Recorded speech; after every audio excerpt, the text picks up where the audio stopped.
بسم اللہ الرحمن الرحیم، السلام علیکم۔ جب ہر چیز تباہی کی طرف ہوگی، پہلے سے زیادہ برے حالات ہر آنے والے دن نظر آ رہے ہوں گے، تو چیزیں ویسے ہی کیسے چل سکتی ہیں؟ اندازہ لگائیے یہ حکومت کیا کر رہی ہے، ایک اور پیٹرول بم گرانے کی تیاری ہے۔ اب روزانہ کی بنیاد پر یہ حرکت ہوگی، روزانہ کی بنیاد پر۔ پہلے انہوں نے ہفتہ وار یہ کام کیا، اس سے پہلے یہ 15 دن کا کرتے تھے، پہلے ہم دیکھتے تھے مہینے بعد ہوتا تھا، قیمتوں میں رد و بدل ہونی ہے تو 15 دن آئے، پھر ہفتہ ہو گیا کہ جی ہر ہفتے جمعے کو دیکھا جائے گا، اور جب کہیں ریلیف بنتا تھا اس طرح ریلیف نہیں دیا، بلکہ پچھلی دفعہ تو حد ہی کر دی کہ انٹرنیشنل مارکیٹ میں قیمتیں نیچے آئیں اور انہوں نے الٹا بڑھا دی۔ اب جب قیمتیں نیچے آتی تھیں یہ پورا ریلیف نہیں دیتے تھے، اس دفعہ تو قیمتیں نیچے اور الٹا بڑھا دی، اور جو ہی بڑھتی ہیں تو پھر کئی گنا بڑھا دیتے ہیں۔ اب جب انہوں نے دیکھا کہ انٹرنیشنل مارکیٹ میں قیمتیں بڑھ گئی ہیں تو اب سوچ رہے ہیں اوہ روزانہ کی بنیاد پر کر دیتے ہیں، تاکہ اسی وقت ہم کہیں کہ انٹرنیشنل مارکیٹ میں بڑھ گئی ہیں، ابھی بڑھا دو، ٹیکس بڑھا دو اور پیسے اکٹھے کر لو، کیونکہ ان کا پیٹ ہی نہیں بھر رہا۔ اتنے ٹیکسز لگا کر بھی ان سے کام نہیں چل رہا، تو چیزیں پھر کس طرح سے ہوں گی؟ کیوں کہا جا رہا ہے بگ بینگ یعنی ایک بڑا دھماکہ اور پھر تبدیلی؟ یہ کیوں کہا جا رہا ہے، جس کو کسی بڑے حادثے کا نام دیا جا رہا ہے؟ اس پر ہم بات کریں گے۔ پہلے میں آپ سے عرض کر دوں کہ اب حکومت نے یہ سوچا ہے کہ روزانہ کی بنیاد پر پیٹرول کی قیمتوں کو دیکھا جائے، تاکہ جو ہی بڑھیں گی تو ہم فوراً بڑھا دیں گے، اور اگر کم ہوتی ہیں تو وہ تو ہم پہلے ہی اس طرح سے ریلیف دیتے نہیں ہیں۔ ہمارے پاس بہانہ بہت اچھا ہے، جس طرح سے ہم نے دیکھا جب جنگ شروع ہوئی ایران اور امریکہ کی، تو اتنی قیمتیں بڑھا دیں، دنیا میں اس طرح سے قیمتیں نہیں بڑھی جس طرح سے پاکستان میں بڑھائی گئیں، اور انہوں نے اس جنگ کا فائدہ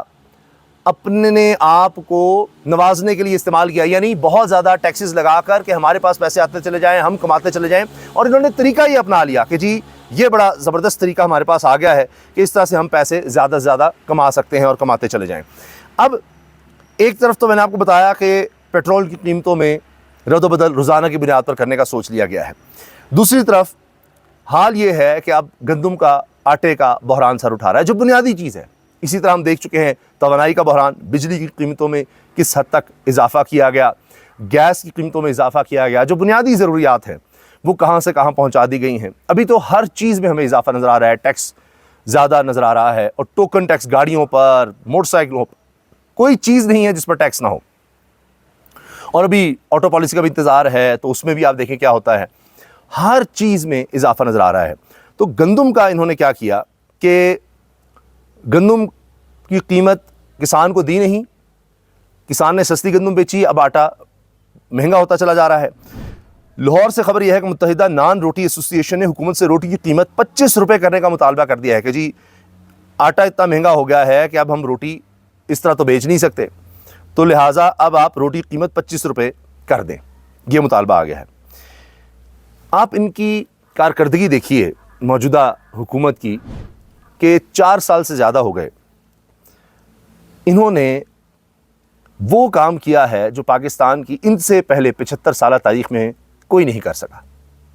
اتنا قرض لیا ہے، 75 سال میں جتنا پاکستان نے قرض لیا، ان 4 سالوں میں اس کا 90% لے لیا گیا ہے، اس کے 90% برابر، یعنی 75 سال ایک طرف، ان کے 4 سال ایک طرف، اور اگلے چند مہینوں میں 100% ہو جائے گا، یعنی جتنا ہم نے 75 سال میں لیا ہوگا اتنا ہی یہ 4 سال میں 4.5 میں لے چکے ہوں گے۔ سوچئے اتنا قرضہ لیا ہے، لیکن ہماری ایکسپورٹ ہے تو وہ نیچے گئی ہے، ہماری آمدن ہے نیچے گئی ہے، باہر سے سرمایہ کاری وہ نیچے گئی ہے، بے روزگاری ریکارڈ پر ہے، لا قانونیت دیکھیں، اور اس کے ساتھ ساتھ آپ یہ دیکھیے کہ پاکستان میں مہنگائی کی شرح کتنی بڑھ گئی ہے، غربت کی شرح کتنی بڑھ گئی ہے، ہر طرف تباہی نظر آ رہی ہے۔ اب جب آپ ان حالات کو دیکھتے ہیں تو پھر ایسے نہیں کہا جاتا کہ جی کچھ ہونے والا ہے، اب ہر طرف سے جب یہ بات آ رہی ہے تو کچھ نہ کچھ تو ہوگا۔ اور اس میں آپ یہ دیکھیں کہ جو بات اب سامنے آ رہی ہے وہ یہ ہے کہ جی بگ بینگ کوئی ہونے والا ہے۔ اور ایک اور بات میں بتا دوں آپ کو، یہ بڑا اہم فگر جو میں مس کر رہا تھا، کہ انہوں نے ٹیکس پچھلے 4 سالوں میں 90% بڑھا دیا ہے، 4 سالوں میں تقریباً دگنا کر دیا ٹیکس۔ یہ حالات ہیں، اور بہتری پھر کیا آنی ہے جب صورتحال یہ ہوگی تو۔ اچھا، اب اسی وجہ سے تجزیے بدل رہے ہیں۔ مثال کے طور پر نجم سیٹھی صاحب، جو نون لیگ کے دور میں بار بار چیئرمین پی سی بی بنتے ہیں، بڑی زبردست پوسٹ ہے، پھر نگران وزیر اعلیٰ بنائے جاتے ہیں، میاں نواز شریف کے قریبی دوست ہیں، باہر جا کر ان سے ملتے رہے، ان کو ایڈوائز بھی کرتے رہے۔ اب وہ کیا کہہ رہے ہیں، نجم سیٹھی صاحب کا آپ سن لیجئے۔ پی ٹی آئی تبدیلی کے انتظار میں ہے، ایک ایسی تبدیلی جو قدرت لے آئے، ماحول خود بخود تبدیلی کے لیے سازگار ہو جائے۔ جیسے ایوب خان کے خلاف اچانک سٹوڈنٹس باہر نکلے اور ماحول بدل گیا، یہ ایک تاریخی حقیقت ہے، اور پھر وہ اس کا فائدہ بھٹو صاحب نے اٹھا لیا تھا۔ لیکن جیسے بھٹو مقبول لیڈر تھے مگر اچانک ریت ان کی مٹھی سے سرکنے لگی، جیسے پرویز مشرف طاقتور صدر تھے مگر ایک دو واقعات نے انہیں نہایت کمزور کر دیا۔ کوئی سوچ سکتا تھا بے نظیر کا حادثہ ہوگا اور منظر بدل جائے گا،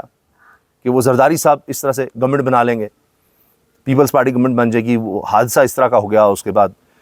جو حالات بنے اس میں پیپلز پارٹی گورنمنٹ بن گئی۔ کوئی سوچ سکتا تھا کہ ضیاء الحق کے ساتھ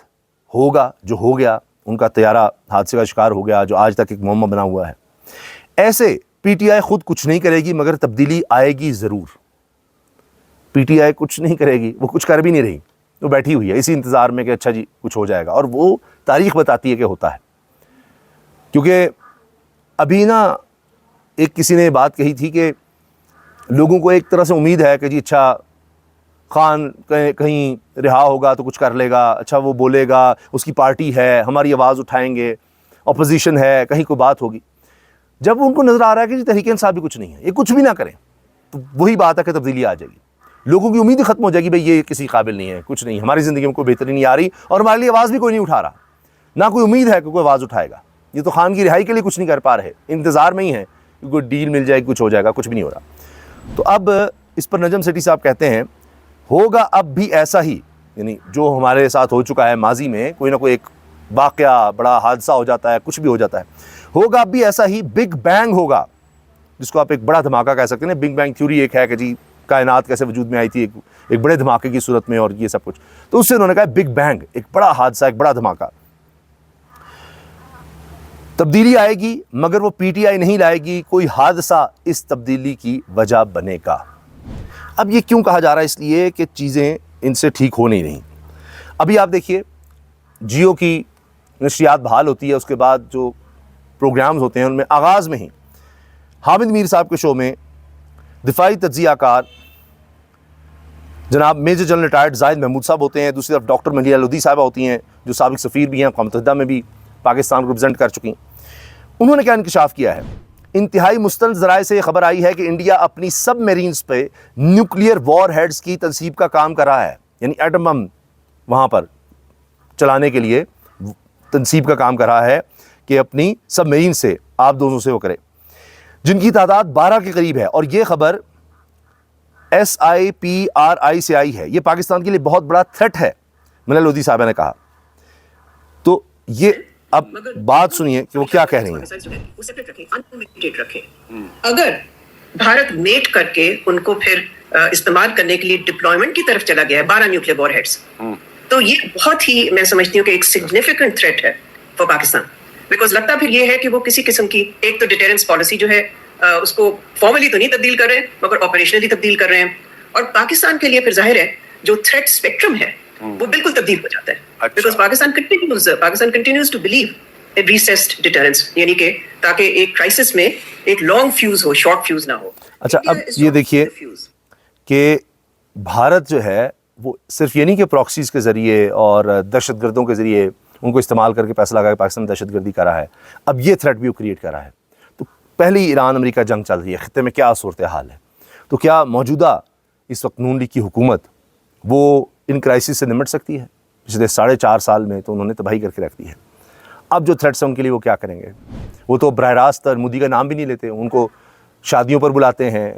ان کے بزنس پارٹنرز کے ساتھ میٹنگز کر رہے ہوتے ہیں، کیا کچھ چل رہا ہوتا ہے۔